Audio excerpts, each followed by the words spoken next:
Les incohérences de certaines femmes m'écœurent, à dire vrai.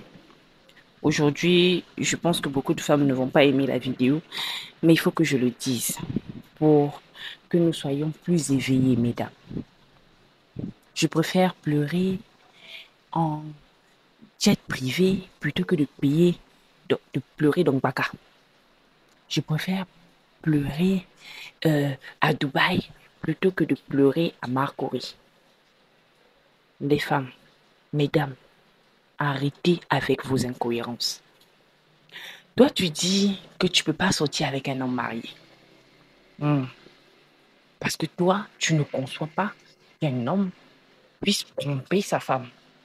Pour toi, non, tu ne seras pas la femme qui va, euh, avec qui on va tromper. C'est une très bonne chose. Vraiment, j'applaudis. Mais toi, tu dis ça parce que c'est tonton Anatole, le mari de Tanti Berthe dans le quartier, qui te drague. Mais quand c'est Monsieur Robert, directeur général d'une banque, marié père de famille, qui te drague, là tu oublies. Tu oublies que tu ne peux pas sortir avec un homme marié. Parce que tu sais que Monsieur Robert va t'acheter une voiture. Toi, tu dis que tu ne peux pas vivre dans un foyer polygame. Parce que voilà, la polygamie est malsaine. Tu ne conçois pas qu'un homme puisse prendre plusieurs femmes et les mettre autour de lui. Et que voilà, tu ne peux pas accepter ça, c'est dégradant pour la femme. C'est une très bonne chose. Mais toi, tu dis ça quand c'est Moussa, le boutiquier, qui te drague, qui te dit qu'il veut faire de toi sa deuxième ou sa troisième femme. C'est là que tu lui sors cet argument. Mais quand c'est Monsieur Traoré qui fait venir des voitures, qui fait de l'import-export, qui a déjà 3 femmes, qui te dit viens, tu seras ma quatrième femme, là tu oublies. Tu oublies les valeurs que tu avais. Toi, tu dis que tu ne peux pas supporter l'infidélité d'un homme. C'est normal.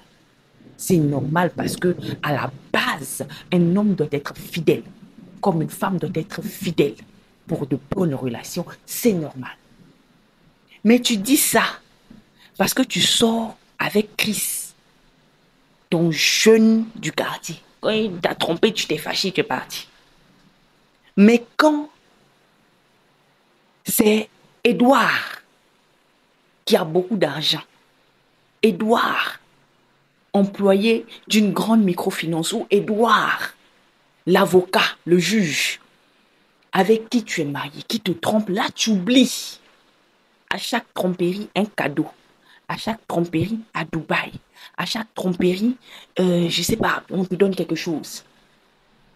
Vous bradez vos valeurs, mesdames. Vous êtes en train de brader vos valeurs. Vous vendez vos valeurs moins chères. Et c'est cette incohérence qui fait que nous ne sommes pas crédibles. Comment tu peux te lever?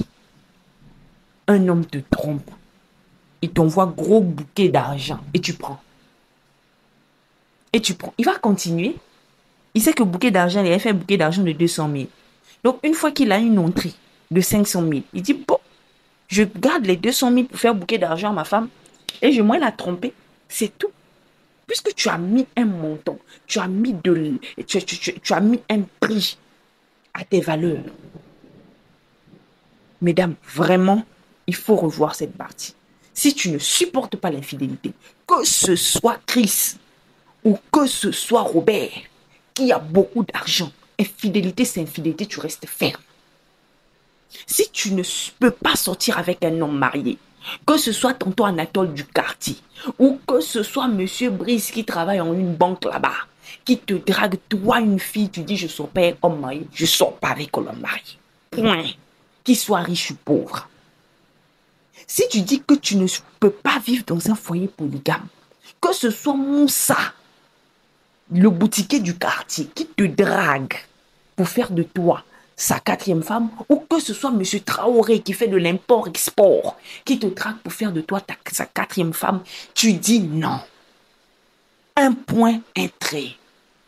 Arrêtez de mettre de mettre, de rabaisser vos valeurs, de mettre un prix sur vos valeurs.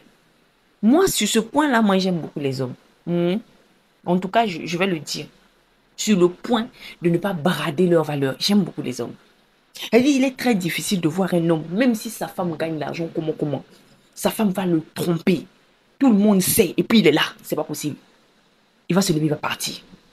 Il va partir parce que pour lui, l'honneur est au-delà de tout. Et c'est à ce niveau-là que, mesdames, vous devez arriver. L'argent n'est pas censé acheter vos valeurs. L'argent n'est pas censé acheter vos principes. L'argent n'est pas censé acheter ce qui vous êtes. Normalement, un homme riche, tu dis que toi, tu ne peux pas supporter l'infidélité. Un homme riche te trompe, tu te lèves, tu t'en vas. De la même manière que tu l'as fait pour un homme pauvre. Tu dis que tu ne peux pas rester dans un foyer polygame. Un pauvre te drague pour faire de toi sa quatrième femme, tu refuses. Un riche te drague aussi, tu refuses. Normalement, c'est ça. Sur ce point d'honneur, les hommes, eux, ils ont compris. Sur ce point d'honneur, les hommes, eux, ils martèlent là-dessus. Ils ne peuvent pas accepter ça. Toi, une femme, parce que tu gagnes plus que lui, parce que tu as plus d'argent que lui, tu vas le tromper, tout le monde sait. Et puis, il est là. C'est pas possible. Il va se lever, il va partir. Il a tes bras. Parce que lui, ses valeurs ne peuvent pas être achetées.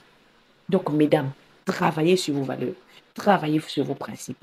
Et arrêtez de vendre vos valeurs moins chères. Arrêtez de diluer vos valeurs et vos principes pour quelques miettes, pour de l'argent.